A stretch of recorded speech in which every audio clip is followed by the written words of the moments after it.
इज्जत रखने के लिए, पद रखने के लिए और अपनी समर्थता का प्रमाण देने के लिए परमेश्वर स्वयं कबीर देव, कबीर भगवान, जो करुणामय नाम से द्वापर युग में आए हुए थे, पांडवों की यज्ञ में गए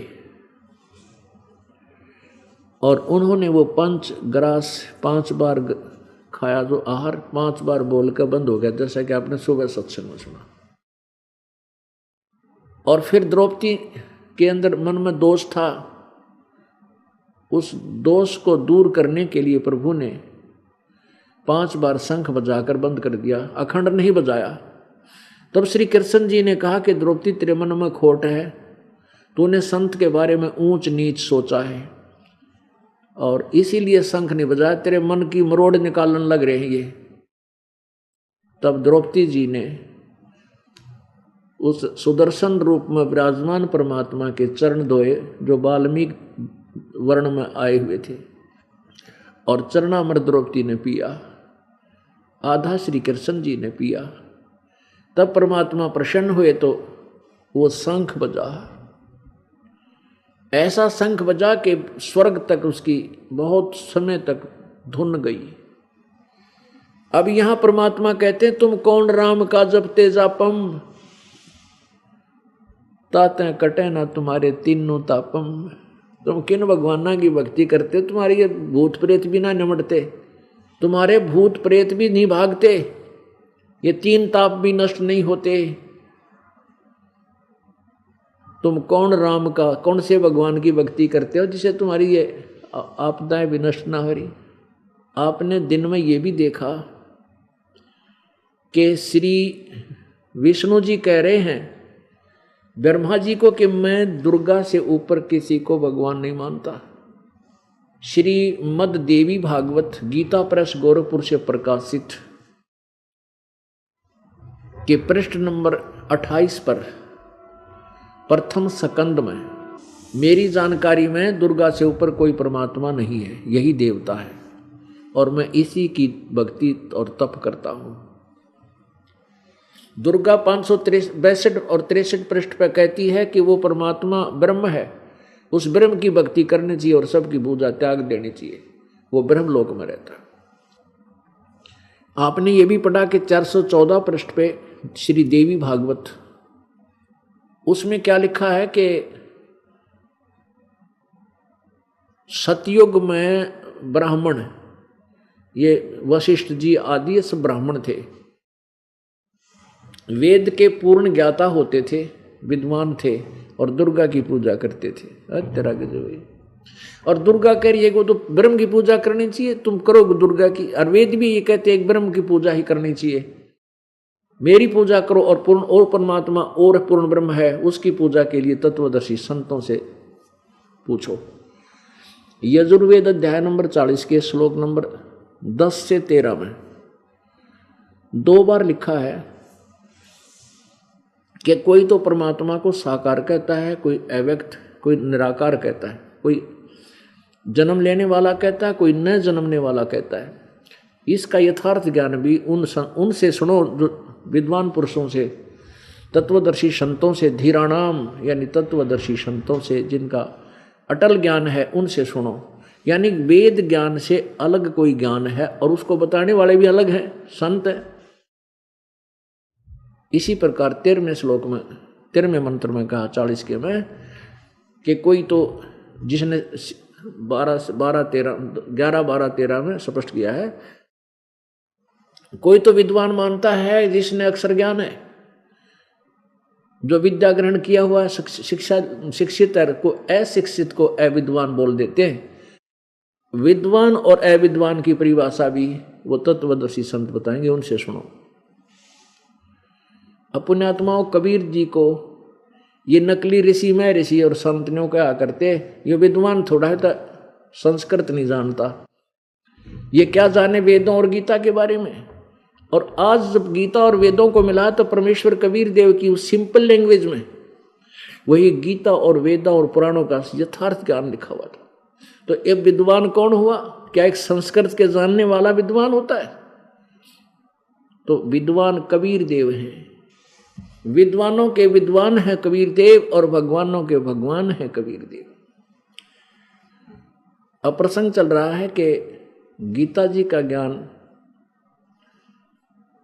श्री कृष्ण ने नहीं दिया। अब क्या होता है कि थोड़ा शॉर्ट में बताऊंगा। कुछ दिनों के बाद क्या हुआ कि दुर्वासा जी द्वारका के जंगल में, द्वारका के साथ में ही बिल्कुल कि वहां बनी में जाकर के विराजमान हो गया। और नगर निवासियों को पता चला कि एक बहुत बड़े सिद्ध पुरुष आते हैं, बहुत आए हुए हैं, बहुत भविष्य और वर्तमान की सब जानते, बड़े सिद्ध पुरुष। और उस समय 56 करोड़ यादव हो चुके थे, इतनी जनरेशन हो गई थी श्री कृष्ण जी के वंशजों की द्वारिका में। तो दुर्वासा जी के बारे में जब सुना, नगरी में चर्चा चली, तो कुछ व्यक्तियों ने सोचा कि दुर्वासा जी की परीक्षा लेते हैं, क्या ये हमारे कृष्ण जी से भी बड़े हैं? क्योंकि श्री कृष्ण जी की आड़ में, श्री कृष्ण जी की समर्थता को देख करके उनके वंशज अभिमानी हो गए थे। क्योंकि श्री कृष्ण जी ने कंस को मार दिया, केसी को मार दिया, शिशुपाल का माथा काट दिया, गोवर्धन पर्वत को उठा लिया था। इन लक्षणों को देख करके द्वारका वासियों ने ये मान लिया था कि श्री कृष्ण तो ऊपर है, कोई भगवान को नहीं। और किसी तरह भी सिद्ध मुंह बात नहीं करे थे, कोई संत साधु आ जाता था। अब परमात्मा कहते हैं भाई साधु संतों के साथ अड़िया नहीं करते, नम्रता से बात करे, कोई मानना उसका भला, ना मानना तो वो अपना काम करो, उनके साथ मजाक नहीं करे, बकवाद नहीं करे। क्योंकि ये साधु संत नहीं है, ये तो ततैये हैं। ततैये क्या होते हैं? ये बेरड़े, ये जो सिद्धि प्राप्त कर लेते हैं साधना करके, और इनको कोई छेड़ देते, डंक मार देते, तुरंत श्राप दे देते। इसलिए इन तो दुनिया डरती है, इनका आदर करती रहती है। जो ये कह दे फाइनल मान लेते थे, कोई वाद विवाद करता नहीं था। तो ऐसे ही वो ततैया बना हुआ था। कौन? दुर्वासा। इस काल साधना करके, शास्त्र साधना, घोर तप कई ने सिद्धियां प्राप्त कर रखी थी। और उधर से श्री कृष्ण जी की महिमा इतनी हो गई थी कि उस तो ऊपर यादव किसी को संत नहीं मान, भगवान नहीं मानने थे। अब शेर ने सवा शेर न्यों टकराया करे। अब दुर्वासा जी वहाँ द्वारका में पहुँच गए, बाहर जंगल में, बिल्कुल साथ में ही नगरी के जो बनी होती है, आसपास का क्षेत्र, उसको बनी बोलते हैं, छोटा जंगल, उसमें विराजमान हो गए, उस वन में। और उधर से कुछ बच्चों ने, प्रद्युम्न जैसे श्री कृष्ण जी का पुत्र था, बच्चा तो क्या था, 40-50 साल की उम्र का हो रहा था। प्रद्युम्न का वो अनिरुद्ध भी हो चुका था, उसका लड़का, और वो ब्याह शादी भी हो रही थी उनकी। तो कहने का भाव यह है कि वो प्रद्युम्न श्री कृष्ण जी का पुत्र और साथ में और 10-20 व्यक्ति इकट्ठे होकर सलाह करी, भाई चलो चलते हैं, दुर्वासा जी की परीक्षा लेते हैं, वो कितना सिद्ध पुरुष है। एक व्यक्ति को लड़की का, स्त्री का स्वांग बना लिया, गर्भवती स्त्री का, पेट के ऊपर एक कढ़ाई बांध दी, छोटी सी कढ़ाई है, छोटा मोटा छौंक छांक लाने की हुआ करे, और वह पेट पर कढ़ाई बांध दी, पाछा उसका एक कपड़े थे, रस्सी तो बांध दी कमर में, और ऊपर के थोड़ा सा लोगड़ सा ला के और एक कपड़ा और बांध दिया। हाथ उठ ला के देख ले तो पता ना चले। और अनिरुद्ध को, प्रद्युम्न को उसका पति बना दिया और चले गए। दुर्वासा से जाकर कहा कि महाराज जी, हम आपके पास एक बहुत बड़ी आशा लेकर आए हैं। ये व्यक्ति है और ये इसकी पत्नी है। इनकी शादी ने 15 वर्ष 20 वर्ष हो गए, कोई बालक नहीं हुआ था। ईब दया करी है भगवान ने, अब रजा बख्शी है परमात्मा ने, इनका गर्भ रहा है। और संत महात्मा जी ये उतावले हो रहे हैं, ये जानना चाहते हैं इनका लड़का होगा कि लड़की। कृपा, आप तो भूत भविष्य वर्तमान की सारी जानते हो। अब दुर्वासा जी ने देखा जानते सिद्धि ते उन्हें देखा ये तो निकम्मे बकवाद करना रहे हैं। तब एकदम लाल हो गए, कहने लगे तुमने मैं पाया मजाक करने को, अब सबक सिखाता हूं तुम्हारे को, बता दूं क्या होगा इससे। यादव कुल का सर्वनाश होगा इस गर्भ से। और ठाया चिमटा फिर लाल करके आंख, फिर वो बालक थे बाज लिए व्यक्ति सारे, बाबा जी नाराज हो गया।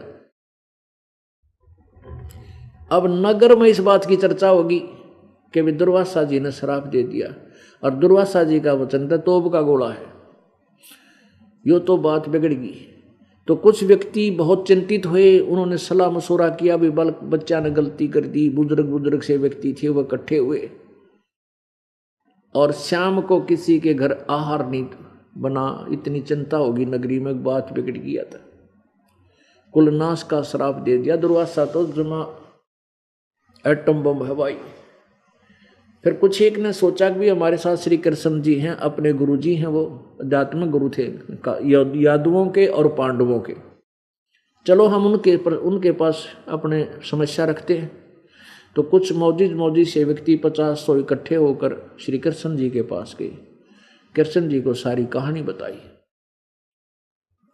कि बच्चों ने ऐसे ऐसे मजाक कर दिया, दुर्वासा जी ने श्राप दे दिया, आप कुछ कृपा बख्शो। तो कृष्ण जी ने कहा भाई तुम नो करो, उन बच्चा ने ले जाओ, उन बच्चों को ले जाओ और दुर्वासा जी के चरणों में डाल दो, वो संत क्षमा करेंगे जब बात बढ़ेगी। तो वो वापस आ गए। अब श्री कृष्ण के मुंह की तरफ देख रहे हैं वो सारे यादव की, श्री कृष्ण जी ने भी टाल दी भाई शरपत है। अब कोई चारा नहीं देखा तो सभी वो बच्चा ने साथ लेकर के दुर्वासा के चरणों में डाल दिए और कहा महाराज बालक थे, गलती होगी माफ कर दो। दुर्वासा बोला भाई मेरे जुबान से वचन निकल चुका है, मैं यह गलती करूं को ना वापस नहीं ले सकता, ये मेरे ऊपर आओ, फिर अपने बच्चा ने संभाल कर रखा करो, समझा के रखा करो। साधु संतों के साथ बकवाद करने आते हैं, मैं नहीं कुछ कर सकता, आप जा सकते हो, मेरा वचन नहीं अब टल सकता। वापस आ गए। फिर चिंता का विषय, फिर श्री कृष्ण जी के पास गई, भगवान उन्होंने तो ऐसे ऐसे कहा है और पूरी नगरी में चूल्हा नहीं चढ़ा, ये भगवान बात बिगड़ गई। श्री कृष्ण जी ने क्या समाधान बताया कि क्यों डरते हो भाई, सुनो मैं समाधान बताता हूं क्या, कि इस गर्भ से नाश होगा ना अपना, ये जो गर्भ बना रखा था आर्टिफिशियल, ऐसे करो इन कपड़ा न जला दो, इन कपड़ों ने फूक दो जो उसके ऊपर बांधे थे लोगड़ लागड़ रुई आदि और कपड़े, और जो कढ़ाई है ना लोहे की कढ़ाई थी छोटी सी, उसको घिसा के पत्थर पे और चूरा बनाकर प्रभास क्षेत्र में जमुना में डाल दो, ना रहेगा बांस ना बजेगी बांसुरी। अब सभी ने बड़ी खुशी मनाई, कमाल कर दिया आपने तो, हो राजी हो गए और नगर में खुशी मनाएगी, वह समाधान बता दिया। तो 10-10, 20-20 आदमियों की, 50 आदमियों का, व्यक्तियों का डेली ड्यूटी लाग जा कि वहाँ जाओ प्रभास क्षेत्र में और वहाँ इसका ढाई न घिसाओ और चूरा बना कर जमुना में इसके चूरे ने बहा देना। ऐसा ही शुरू हो गया। 10-5 दिन में उन्होंने वो घिसा के शुरू कर, महीने 20 दिन में, और वो चूरा फेंक दिया। और एक व्यक्ति की ड्यूटी ला दी, जो कड़े होते हैं ना बराबर में पकड़न के वक्त कड़े, एक को कड़ा दे दिया, एक को एक कड़ा दे दिया। तो एक ने तक कड़ा कुड़ा घिसा घिसू का काट कूट का कई तरह उसने अपना 2-3 ने मिलकर घिसा दिया। और एक था अलसी सा, उसने सोचा सब ने काम निपटा दिया, तेरा काम रह गया। उसने वो कड़ा कुछ घिसाया कुछ टाल करी, रोनियों का नो जमुना में फेंक दिया। अब जमुना में तो फेंकना है, जब कड़ा फेंक दे चाहे चूरा फेंक दे, इस क्या करेगा, वैसा सोचकर उसने ऐसा फेंक दिया। अब कुछ दिनों के बाद क्या हुआ कि वहां एक मछली आ रहा था, मच्छी पकड़ा करता, मछली पकड़ने वाला, उसने जाल डाला, एक मछली पकड़ी, और वो चमकीली जो धातु थी उसको खाद्य पदार्थ समझ गए, मछली ने खा ली। और उस मछियारे ने जब वो काटी तो उसमें तो वो चमकदार धातु वो कड़ा निकला। उसने पहले तो सुनार तीन दिखाया, कदिया चांदी हो। सुनार बोला चांदी नहीं है भाई, लोहार तो दिखा, ये तो लोहा है। लोहार के पास गया, लोहार बोला भाई बहुत अच्छा इस्पात है, तो बहुत टॉप का, तो क्या करें इसका, क्या करना इसका। तो उस मछियारा वो शिकारी भी था, जंगल में जाकर मृग आदि हिरण हरण मारे के खाया भी करता। उसने कहा तू न्यों कर दे, मेरा इस तीर बना दे, आगे तय लोहे का होता है वो एरो, वो बना दे और विषाक्त करके बना दे। इसने, उस कारीगर ने ऐसा ही किया, जहर से बुझाकर, जहर युक्त करके उस कढ़ाई का वो कड़े से एक तीर बना दिया उसका, इतना टुकड़ा बच रहा था, और उसने वो तीर सुरक्षित रख लिया। उधर से जो चूरा जमुना में डाला था उसके बन गया घास उग गया, और घास ऐसा उग गया जैसे पठेरा होता है, सरकंडे देखे हो आपने, मोटे मोटे पत्तियां का, जैसे डाब देखी होगी कुसा, उसकी इतनी तीखे पत्ते होते हैं, अगर उंगली का झटका लग जाता आधी उंगली ने काट दी तो कुसा, ऐसा तेज पत्तों का घास उग गया। उधर से कुछ दिनों के बाद क्या हुआ, 1 वर्ष 2 वर्ष 4 वर्ष के बाद आपस में नगर निवासियों का छोटी छोटी बातों पर झगड़ा होने लग गया। जरा सी बात हो लट्ठम लट्ठा मर्डर हो जा, रोजाना 5 4 10 आदमी नगरी में मरण लगे, कोई बीमारी तो मर जा। तो नगर में फिर चिंता का विषय बना, अगवैयत है कोई, क्योंकि उस समय बुद्धिमान लोग और भगवान से डरने वाले होते थे बुजुर्ग, वो विचार किया करते नगर निवासी, भाई नगरी का ऐसा कौन सा पाप उदय हो गया जिससे रोज ऐसे उपद्रव होने लग गए, तो उसका आध्यात्मिक सॉल्यूशन ढूंढा करते, उसके लिए संतों के पास जाते थे। तो उन्होंने सोचा भाई बात तो बिगड़ गई, और भगवान श्री कृष्ण जी के पास चलते, अपने गुरु जी हैं, उनसे समाधान पूछेंगे, कारण पूछेंगे कि कारण हो गया। तो श्री कृष्ण जी के पास गए वो सारे। अब श्री कृष्ण जी से जाकर बताया कि भगवान ऐसे ऐसे नगरी में पता नहीं क्या बढ़ गया, कोई किसी की बात सुनता नहीं, बड़े छोटे की लाज रही नहीं, जरा सी बात पर लट्ठम लट्ठा हो जा, लाल आंख करे फिर सब। ऐसा कौन सा पाप उदय हो गया हमारे ऊपर इस नगरी का, जो ऐसा उपद्रव कभी भी ना हुआ था। अब श्री कृष्ण जी ने क्या कारण क्या बताया कि तुम्हारे ऊपर दुर्वासा जी का वो श्राप प्रभावी हो गया, वो दुर्वासा का श्राप फल गया भाई, जिस कारण से नगरी में ये सारी बात बिगड़ रही है। तो सभी व्यक्ति कहने लगे भगवान फिर कोई समाधान बताओ इसका। श्री कृष्ण जी ने कहा कि तुम एक काम करो, सारे यादव नर यादव यानी छोटा बालक लड़का, छोटा हो चाहे नवजात लड़का भी क्यों ना हो, तुम नर यादव सारे जाकर प्रभास क्षेत्र में और जमुना में स्नान कर लो, तुम्हारा श्राप कट जाएगा। तुम्हारे ऊपर दुर्वासा का जो श्राप है, जमुना में स्नान करने से वो श्राप नष्ट हो जाएगा, खत्म हो जाएगा। अब गुरुजी का आदेश, सभी यादव ने अपने छोटे चाहे आज भी लड़का क्यों ना पैदा हुआ था, उसमें भी ले गए, कदे इसका यो नवाए बिना रह जा, इस पर श्राप रह जा हमारे बच्चे पे, तो सबको ले गए और वहां लागे। पहले तो जाते स्नान करें, कदे श्राप ना रह जा, और स्नान करते बाहर आवे, बाहर आते लट्ठम लट्ठम मुक्का वो जो घास उगया हुआ था उस चूरे ते, वो घास उखाड़ ले, और घास उखाड़ कर अरन्यों मारे एक दूसरे के, और वो तलवार का काम कर, लपेटा आ जा पत्ते ने, अरन्यों खींच दे, गर्दन कट जा। उस घास से, जो उस कढ़ाई से के चूरे ते उगा हुआ घास था, उसके द्वारा 56 करोड़ यादव आपस में कत्लेआम हो गया। विष्णु पुराण में लिखा है कि फिर कुछ यादव बच गए थे, तो श्री कृष्ण पहुंच गया वहां पर। उसने भी वो घास पाड़ लिया और बचे हुए अपने कुल के यादवों को स्वयं मार डाला, कत्लेआम कर दिया। रतरा गजब हुई, अपने कुल ना आप भी मारा करे कोई, बता। तो उस समय श्री कृष्ण जी की कैसे अतिथि होगी, तो मेंटल कह सकते हैं उसको।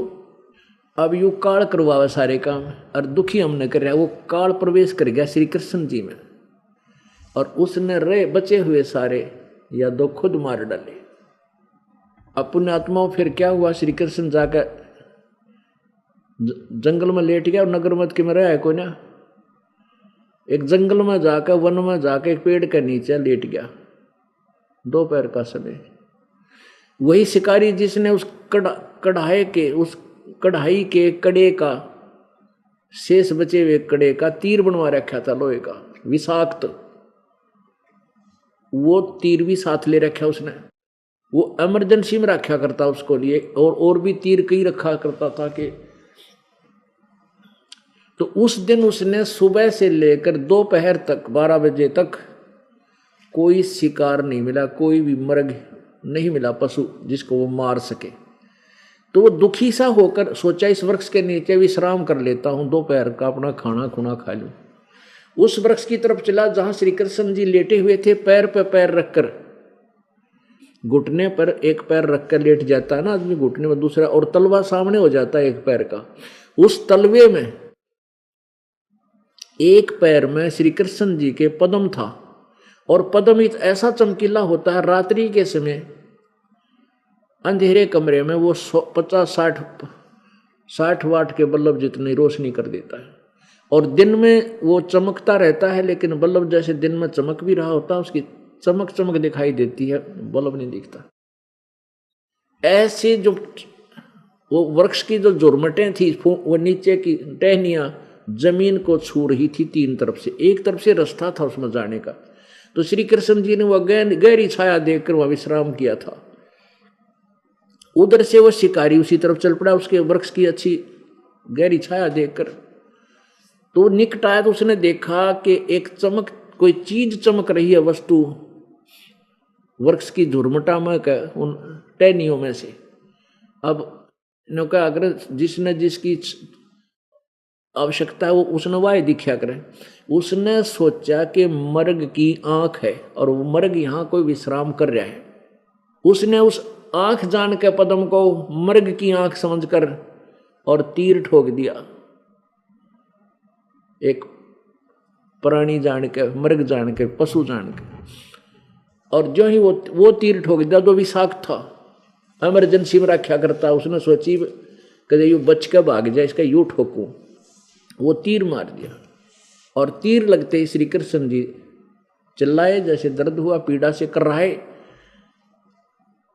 उस शिकारी ने सोचा भाई बात बिगड़ गई, ये तो कोई व्यक्ति मर गया, बड़ी गलती हुई। इधर से आकर देखा उसने द्वारकाधीश मुकुट माकट ला रखा है, तो राजा मर गया भाई। तब उसने कहा कि हे प्रभु आप कौन हो, आप राजा हैं? अब श्री कृष्ण बोला भाई सोता मैं राजा, फिर तुमने काम तो बिगाड़ दिया मेरा। तो वो कहने लगा, शिकारी कहने लगा कि हे भगवान मेरे से गलती से हो गया, धोखा बन गया, मैं मारना नहीं चाहता था। आपके पैर में यह चमकीली वस्तु मैंने सोचा ये मृग की आंखें हैं, और भगवान मैं सारा दिन तो परेशान हो रहा था, मुझे कोई शिकार नहीं मिला, मुझे पाप लग गया, क्षमा कर दो, माफी दे दो। तब श्री कृष्ण बोले भाई यू तेरा और मेरा कोई पिछला हिसाब किताब था, कोई गलती कोई नहीं हुई थे। अब वो कहने लगा भगवान आपका और मेरा क्या हिसाब हो सके, आप एक राजा और मैं एक भील जंगल में घूमनिया, आपका मेरा क्या हिसाब है भगवान, ऐसा क्या हो गया? कहने लगा पिछले, श्री कृष्ण जी ने कहा कि त्रेता युग में तू तो था बाली सुग्रीव का भाई और मैं था रामचंद्र दशरथ का पुत्र, और मैंने तुझे ऐसे ही धोखा देकर मारा था तीर वृक्ष की ओट में लेकर। तब तूने मेरे से कहा था ये तूने बदला देना पड़ेगा, तो मैंने कहा था ये बदला तेरा द्वापर मैं दूंगा। आज मैंने तेरा यो टिट फॉर टेट बराबर कर दिया, और तू ऐसा कर दे कि मेरा संदेशा नगरी में भिजवा दे किसी के द्वारा, और पांडवों को बुलवा दे, और शीघ्र आ जाए। कह देना कि सब नगर निवासी पूरे यादव नष्ट हो चुके, आकर संभाल ले, श्री कृष्ण जी तड़प रहे। पांडव आगे आते श्री कृष्ण जी से पूछा, भगवान आपका क्या हो गया यो, आपने किसने आपके साथ ऐसा कर दिया, हमें बता दो, उनको ये कर देंगे वो कर देंगे। कृष्ण जी बोला, मेरे साथ नहीं, सारा यादव कुल नष्ट हो चुका है, आपस में लड़के मर गए भाई। और मेरी बात सुनो, अर्जुन यहाँ कोई व्यक्ति नहीं रहा है, नर नहीं रहा द्वारिका में, सब औरतों को अपने साथ वहाँ ले जाओ दिल्ली, और यहाँ पर रहेगी तो ये यहाँ के आसपास के क्षेत्र के लोग इनको तंग करेंगे। एक तो मेरी ये प्रार्थना स्वीकार करो। युधिष्ठिर कहता, आदेश दो भगवान। और भाई दूसरी यह है कि तुम मेरे बहुत प्रिय हो, आप राज्य त्याग कर और हिमालय में चले जाना, वहाँ अपना तपस्या करके शरीर को अंतिम सांस तक तपस्या करके वहाँ खत्म हो जाना, लौट के नगरी में मत आना। युधिष्ठिर जी ने पूछा, प्रभु ऐसी क्या बात होगी, हम राज त्याग कर वहाँ जाएं, कोई गलती हमारे से बन गई? श्री कृष्ण जी ने कहा, हाँ तुम्हारे से एक बहुत बड़ा घोर पाप हुआ है, तुमने युद्ध में बंधुघात किया, जो सैनिक मरे, अपने कुल को नाश कर दिया, वो पाप तुम्हें लगा हुआ है, और ऐसे तप करने से तुम्हारे पाप नष्ट हो जाएंगे। अब पहले जब यही बात उस श्री कृष्ण जी ने दोहराई थी, जब युधिष्ठिर जी को भयंकर स्वप्न आए थे, और उसका समाधान पूछने के लिए श्री कृष्ण युधिष्ठिर जी, अर्जुन और पांचों पांडव गए थे। उस समय तो यही कहा था कि तुमने जो युद्ध में पाप किए हैं युधिष्ठिर को, वो दुख दे रहे, और ईब सारे के ऊपर बता दी तुम सब पर वो पाप प्रभावी हैं। तब श्री कृष्ण जी से अर्जुन ने पूछा, भगवान एक बात मैं आपसे पूछना चाहता हूँ, आपकी आज्ञा हो तो मेरी शंका का समाधान कर दो। यदि ये शंका का समाधान आपने नहीं किया तो मैं मरूंगा न जीऊंगा, मेरी वो दशा होगी। श्री कृष्ण जी ने पूछा, कहा कि बोल, पूछ ले भाई, मैं तो अंतिम सांस गिनू हूं, और जो कहूंगा सत्य कहूंगा। अर्जुन ने कहा, परमात्मा जब आप गीता जी का ज्ञान दे रहे थे, उसमें आपने कहा कि अर्जुन तू युद्ध कर ले, तुझे पाप नहीं लगेंगे, तुम्हारे को ये तो मैंने मार रखे हैं, और हमने आपके आदेश से, आपकी मर्यादा में रहकर जैसे आपने कहा वैसे हमने युद्ध किया, और फिर भी हमें अपन पाप लग गए। जब भाई युधिष्ठिर को बुरे स्वप्न आ रहे थे, ये घबराते थे, पर 3 ताप का प्रभाव था, आपसे समाधान पूछने गए, कारण पूछा तो आपने बताया कि तुम्हारे ऊपर ये युद्ध में किए हुए पाप प्रभावी हैं। और भगवान उस समय मैं इसलिए नहीं बोला आपके विपरीत कि कहीं मैं टोका टाकी कर दूंगा, और मेरे भाई युधिष्ठिर ने सोचेगा कि इसमें करोड़ों रुपये खर्च होने थे मेरे ट्रीटमेंट में, मेरे इलाज में, और अर्जुन राजी को ना, अर्जुन ये पैसा लगाना नहीं चाहता, मुझे स्वस्थ होने देखना नहीं चाहता, इसलिए वाद विवाद शुरू कर दिया श्री कृष्ण जी के साथ, और मेरा भाई ट्रीटमेंट नहीं कराता, मुझे इतना ज्ञान था, इसलिए मैंने अपना सब्र की घूंट भरी और आपसे कोई वाद विवाद नहीं किया। लेकिन उसी दिन से मेरा दिल कचोट रहा था कि ये क्या कहा भगवान ने। उस दिन तो कह रहे थे तुझे पाप नहीं लगेगा, और आज कह रहा है तुझे पाप लगे, और आज फिर आपने वही जख्म पर नमक फिर छिड़क दिया। आज फिर कह रहे हो कि तुम्हें वो पाप लगे जो युद्ध में किए थे, वो पाप दुखी कर रहे हैं। आप हमारे कौन से जन्म के दुश्मन थे, ये तो बता दिया हमने। तब श्री कृष्ण बोला, भाई अर्जुन अब मैं अंतिम सांस गिनू हूं, बता देता हूं तेरे को, इस सारे संसार को कंट्रोल करने वाला कोई और शक्ति है, और उसके विषय में ना मैं परिचित ना तू परिचित, ये सब क्रिया वो ही करवाया गया। भाई मुझे नहीं मालूम गीता जी में क्या था, और तुम्हारे को किसको कब क्या, हाँ बाकी ये समाधान मैंने तुम्हें जरूर बताए थे। अपुण्य आत्माओं, इतना कह के लेकिन श्री कृष्ण जी ने कहा कि मेरी आज्ञा का पालन तुम जरूर कर लेना, हिमालय में चले जाना, तुरंत राज को त्याग कर, ये मैं तुम्हें बताना चाहता हूँ, ये मेरा तुम आदेश समझ लो। इतना कह के और प्राण त्याग गए। पांडवों ने श्री कृष्ण जी के शरीर का अंतिम संस्कार किया, उसके ऊपर एक यादगार बनवाई, जहां पर आज द्वारकाधीश का मंदिर बहुत बड़ा बन गया है, जो बाद में बनाया गया। ये प्रमाण है कि वहां श्री कृष्ण जी ने शरीर छोड़ा था और वहां उनको दफनाया गया था। और यादव के शरीरों को कुछ तो जमुना में बहा दिया, कुछ लकड़ काट के वहां सौहा किया, 56 करोड़ लाश फूकी। और युधिष्ठिर और ये चारों पांडव तो चले गए, अर्जुन को छोड़ गए इस बात के एकला योद्धा बहुत है, यदि रास्ते में कोई छेड़ेगा तो उधर से अर्जुन ने सभी द्वारका की स्त्रियों को अर्थात गोपियों को उनमें रथों में बैठाया और स्वयं भी रथ में बैठकर चलते बने। रास्ते में भीलों ने, जंगली लोगों ने उनको घेर लिया, बहुत सी औरतों को छीन ले गए, उनके गहने तो सबके तोड़ लिए और कई औरतों को भी साथ ले गए वो निकम्मी आत्मा। और अर्जुन को ने विरोध किया तो उसको पकड़ के पीटा। अर्जुन से वो धनुष नहीं चला जो महाभारत में जिस धनुष के द्वारा लाखों लोगों को मार डाला, वही गांडीव धनुष साथ लिए हुए था और उस पर गर्व था उसको अपने आप पर। अर्जुन खड़ा खड़ा कहाँ पर यार पेट्टर लाग रहा है।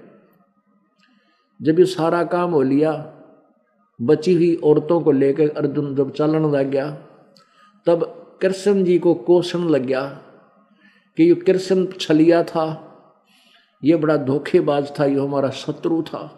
जब इसने मुझसे युद्ध करवाना था तब तो मेरे शक्ति दे दी, वो नाश कर दिया, मैंने एक तीर मारू था 20 मरे थे, और आज वो शक्ति वापस ले ली। वही और अर्जुन और वही ये धनुष मेरे से उठ भी नहीं रहा, मेरे हाथ भी काम नहीं कर रहे, और मैं पीट गिरा इन जंगली लोगों ने। ये कृष्ण बड़ा धोखेबाज व्यक्ति था, इसने हमारे साथ जुल्म किया। यहाँ परमात्मा कबीर जी कहते हैं कि भाई तुमने जड़ का बेरा कोना, तुमने पता नहीं इस धोखे की जड़ कौन है। ना श्री कृष्ण छलिया था, ना श्री कृष्ण धोखेबाज था। ये सारा जुल्म काल ने करवाया, ब्रह्म ने करवाया, जो ज्योति निरंजन कहलाता है, जो श्री ब्रह्मा विष्णु महेश के पिता है। वो कहता गीता जी में कि अर्जुन सब बलवानों का बल 7वें अध्याय में, और सब बुद्धिमानों की बुद्धि मैं हूँ, मेरे हाथ में इनका कंट्रोल रिमोट, जब चाहे बुद्धि ऑफ कर दूँ, जब चाहे ऑन कर दूँ, जब चाहे किसी को शक्ति दे दूँ, जब चाहो इसकी शक्ति छीन लूँ, ये मरो खप्पो कितना दुख पाओ। तो परमात्मा कहते हैं भाई तुमने जड़ ना बेरा, इसकी कौन है। हम उस जड़ को बता रहे हैं कि ये ज्योति निरंजन काल है।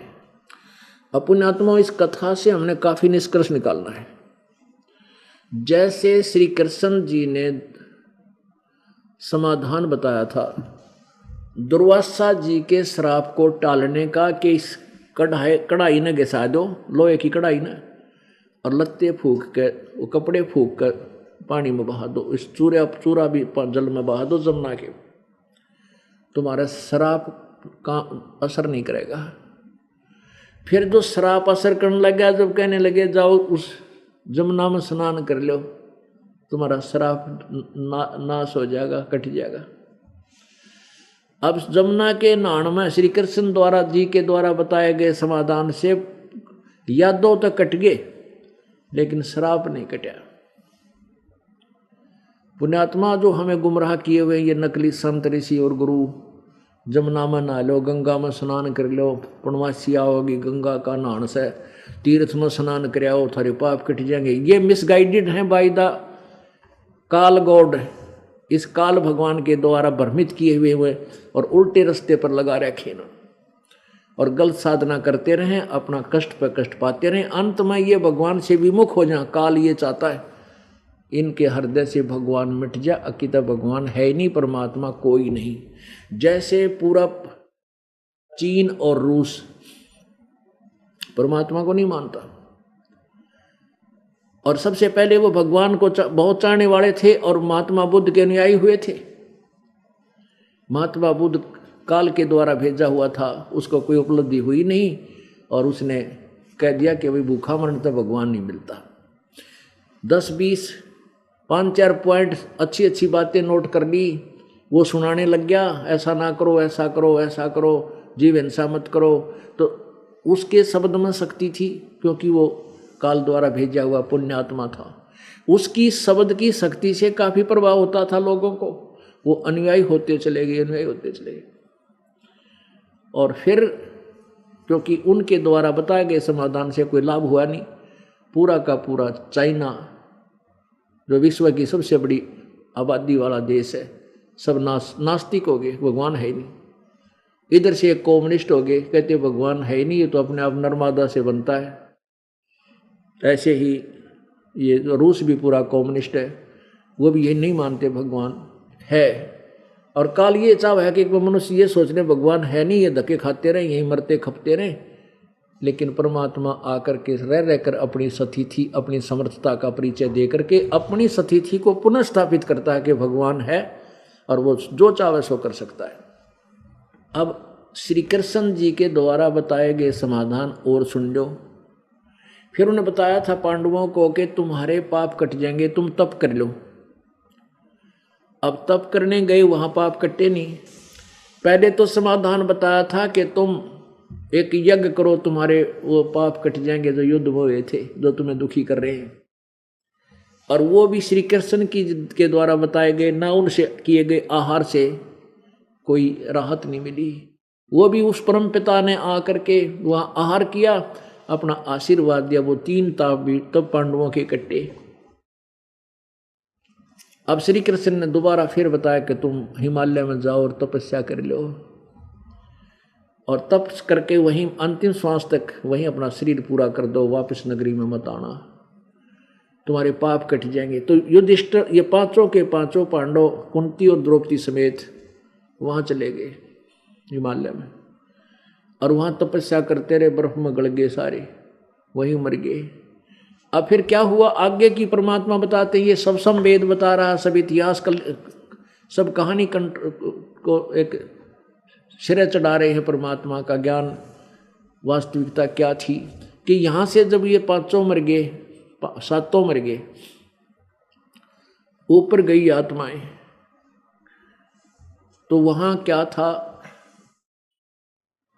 इन 5 पांडवों द्रौपदी कुंती को नरक में डाल दिया। और युधिष्ठिर जी को धर्मदास ने कहा, बेटा तू मेरा बेटा है, मेरे पास आ जा।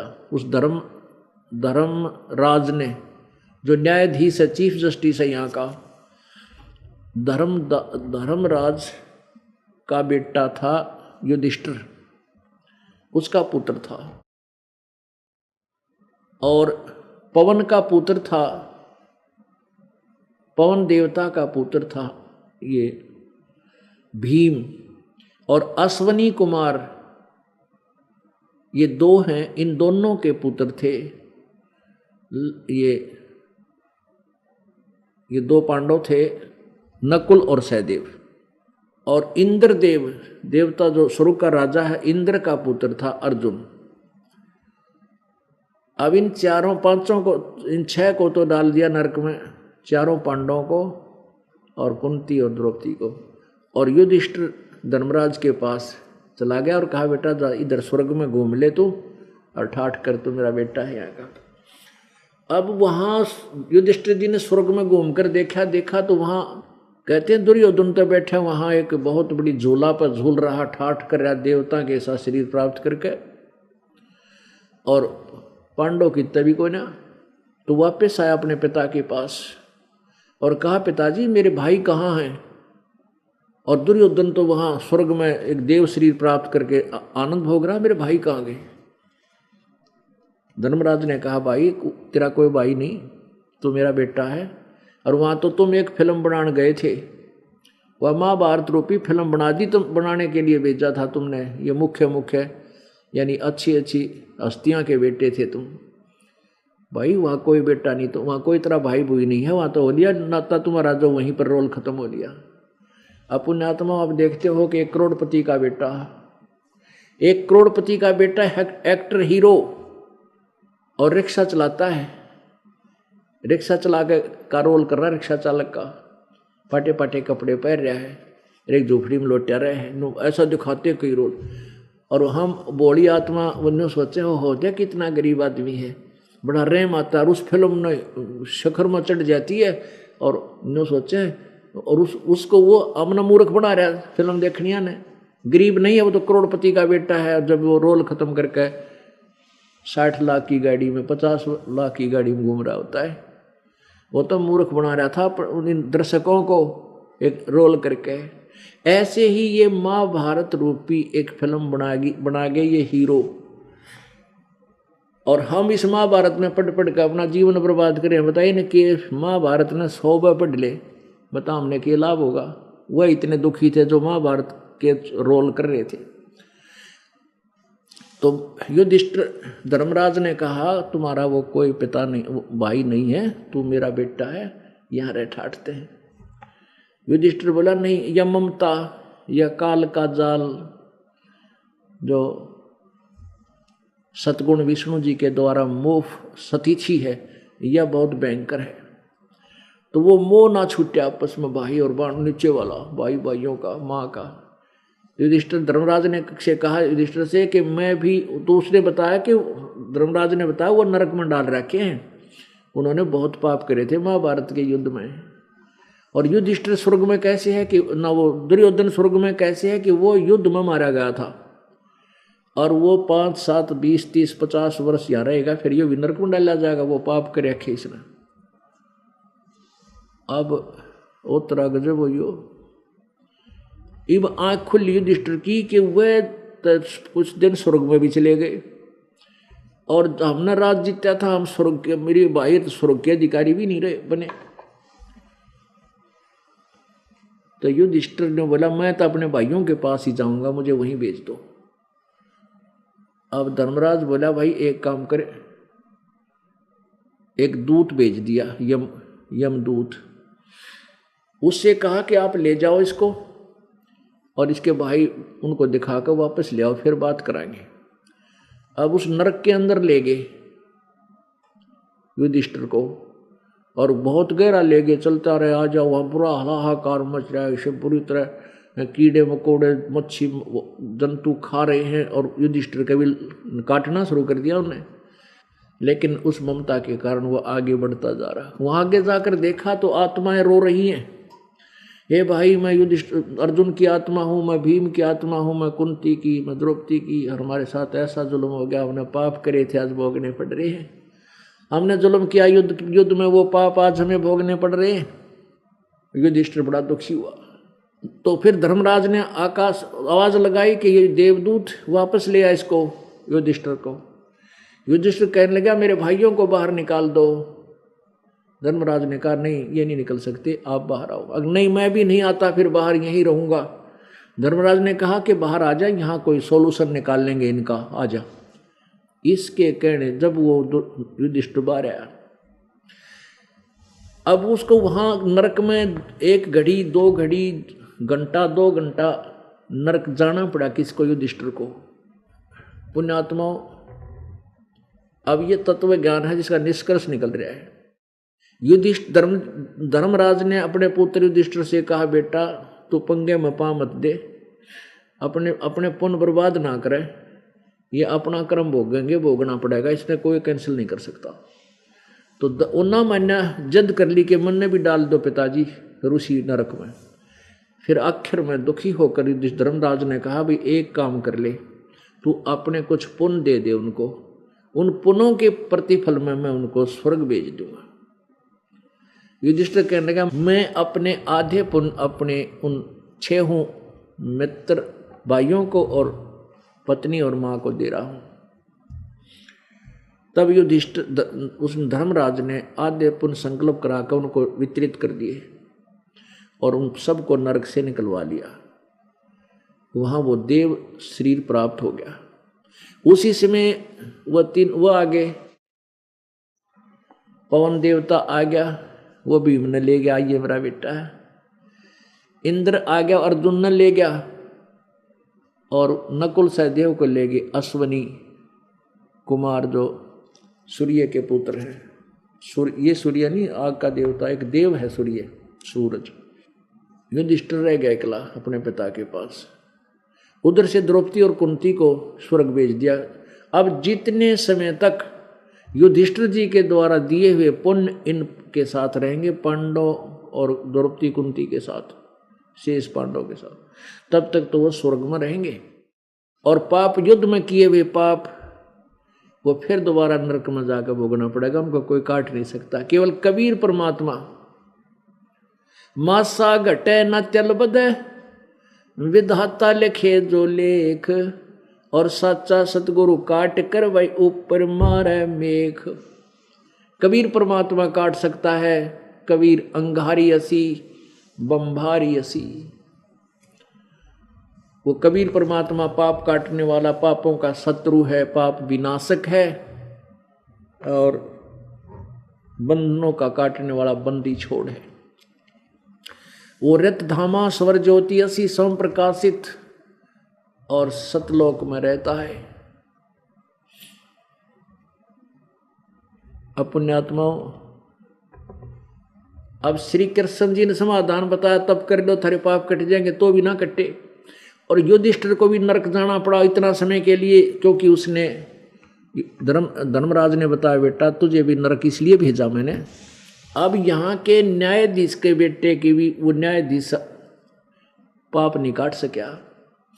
अब उसने एक झूठ बोली थी युधिष्ठिर ने कि अश्वत्थामा मर गया। अश्वत्थामा द्रोणाचार्य का बेटा था, और अगले दिन द्रोणाचार्य ने युद्ध करना था। और द्रोणाचार्य इतना तीरंदाज था कि श्री कृष्ण, यानी काल ने पता था, श्री कृष्ण में प्रवेश काल ने ये सारे काम करवाए, सबसे पाप कराए। उसको पता था कि द्रोणाचार्य ने कल युद्ध करना है, यो तो आधी सेना ने एकला मार देगा, क्यों ना इसके पुत्र की मृत्यु करा दी जाए, और पुत्र की मृत्यु होने के बाद यो टूट जाएगा, यो लड़ नहीं सकेगा। तो श्री कृष्ण में प्रवेश काल में यह सलाह दी। अश्वत्थामा को अर्जुन लड़ता लड़ता बहुत दूर तक ले गया, लेकिन अश्वत्थामा मर नहीं सका। अब सुबह उठते ही द्रोणाचार्य ने युद्ध करना था, और चिंता होगी काल को। श्री कृष्ण जी ने कहा, भाई कोई समाधान ढूंढो, ना तो बात बिगड़ेगी। युधिष्ठिर बोले, आप बताओ भगवान, कि तुम न्यों कह दे, वो और किसी की मानेगा नहीं। युधिष्ठिर तू जाकर झूठ बोल दे और न्यों कह दे, गुरुदेव आपका पुत्र की मृत्यु होगी। अब युधिष्ठिर एक बार तन्नाट्य में झूठ क्यों बोलूं, अगना बोला, देख ले तड़के तुम्हारा सारा नाश हो जाएगा। तब एक दो ने और कहा कि फर्क पड़ा है। एक उनमें से चतुर था, ने बोला, मैं बताऊं, एक अश्वत्थामा हाथी का नाम है, उस हाथी का नाम अश्वत्थामा रख रहे थे वो पांडव अपने सेना में, कि उस हाथी ने मार देते हम, और तूने कह दिए अश्वत्थामा मर गया, अब तो भी सच्चा हो जाएगा। तो युधिष्ठिर आखिर में विवश हो गया ये कहने के लिए, ठीक है मैं ऐसे कह दूंगा। अब उसने जाकर कहा, एक दो ने कहा कि पहले तो एक दो ने कहा कि द्रोणाचार्य गुरुदेव आपका पुत्र की मृत्यु होगी, हत्या होगी। द्रोणाचार्य बोला, मैं नहीं मान सकता, मेरे पुत्र पर मुझे गर्व है, वो नहीं मरा है। दूसरे ने कही, तीसरे ने कही, बोला नहीं तुम झूठ बोलते हो। कहने लगे, आपको कैसे यकीन होगा? अगर युधिष्ठिर कह देगा मैं मान लूंगा मेरा बेटा मर गया। युधिष्ठिर गया। युधिष्ठिर ने क्या कहा? अश्वत्थामा हिते, अश्वत्थामा हिते। अश्वत्थामा मर गया। और मंदी स्वर में मन मन में कह दिया, नरवा कुंजर, जैसे बहाना करके रोते हुए क्या करे ना, मन मन करो नरवा कुंजर। मन में नो कह दिया, मन मन में अकबेरा ना अच्छी था आदमी। अपने आत्मा यह तो वाह बात थी, हम छोटे छोटे थे ना, जब डरा, भगवान से डरने वाले थे बच्चे सारे, और कोई झूठ बोल देता या कोई गलती कर देता तो न्यों क्या करते, तने पाप लागेगा, तने झूठ बोल दी। तो हम बालक से थे नो क्या करते, मन पाप ना लागे, उंगली पर उंगली चढ़ा के झूठ बोली थी, मन पाप ना लागे, नो क्या करते हम उंगली पर उंगली चढ़ा रहा था मैंने झूठ बोली जब। वह तो हमारी अपनी सोच थी, झूठ था झूठे है, चाहे पाँव पर पाँव चढ़ा ले। अब वो पाप तो पाप ही है, चाहे मन मन में तो कुछ भी कह ले, नरवा कुंजर कोई बात हुई उसकी वहाँ आगे थोड़ी चलेगी। वो एक वकील ने जज के सामने कहा था कि ये पुलिस वाले तो कुछ भी लिखने अपनी FIR में, बोला घर की बहिर काका लिखनिया तो कुछ भी लिख लें ये, लेकिन सच्चाई तो कुछ और है, वो हम प्रूफ देंगे। तो ऐसे ही तो युधिष्ठिर ने वो उंगली पर उंगली चढ़ा के बोली थी झूठा अपनी तरफ तंद। नरवा गुंजर हाथी था, बिरना मानस था, लेकिन भगवान के इतना बौड़ी बूझ थोड़ा ही है, वो तो एक एक सेकंड का हिसाब है। कहते हैं चिट्टी पायल बाजे पैर साहिब सुनता है सब लहर। अगर चिट्टी कीड़ी का कोई पायल बना के घुंघरू और बांध दे, पहले चिट्टी की पायल किसी होगी, यानी कत्ती होए को ना पायल, और उसका नॉइस हो ही नहीं सकता। कहते हैं जब पायल उसकी भी शोर होता है ना, चिट्टी के चालन का भी, उसको भी भगवान सुनता है। और तुमने को कुंजर वहाँ कुंजर, वो अपने घर की बात सा कि मैं बोल लिया अपने घर उसमें, लेकिन भगवान के दरबार में नहीं चलेगी। तो उस एक घड़ी दो घड़ी जो भी उसका पाप बना था, उसके लिए उसको नरक में रखना पड़ा। युधिष्ठिर को भी इस बहाने से वहां भेजा उसने, धर्मराज ने अपने पुत्र को भी नरक में भेजा, जा तेरे भाई बहन तेरे भाइयों को मिल के आ। देखा वो पड़े नरक में, नहीं तो वह पहले भी कह सका था ये बात, भाई वहां मत जा, मैं ऐसे ऐसे ये तरीका है इसका। तो धर्मराज ने खुद कहा कि तुझे भी इसलिए भेजा मैंने कि तेरा यो एक पाप था कि तेने झूठ बोला था, स्वथामा मर गया, वो तो हाथी मरा था। तो उस श्री युधिष्ठिर जी के कहते ही द्रोणाचार्य ने टक्कर मारनी शुरू कर दी पुत्र के मुंह में, हाय बेटा नो कहकर बेहोश हो गया। जितना भी छलपल ये करवाए श्री कृष्ण ने ना इसने काल ने करवाया श्री कृष्ण में प्रवेश करके, जब तक महाभारत नहीं हो लिया श्री कृष्ण के शरीर तो निकला नहीं। और श्री कृष्ण ने कसम खाई थी, प्रतिज्ञा की थी कि मैं युद्ध नहीं हथियार नहीं उठाऊंगा, युद्ध नहीं करूंगा। हथियार उठाया काल ने, वो पहिया उठा लिया रथ का और वो घुमाया, ना जाने कितनी सेना को मार डाला।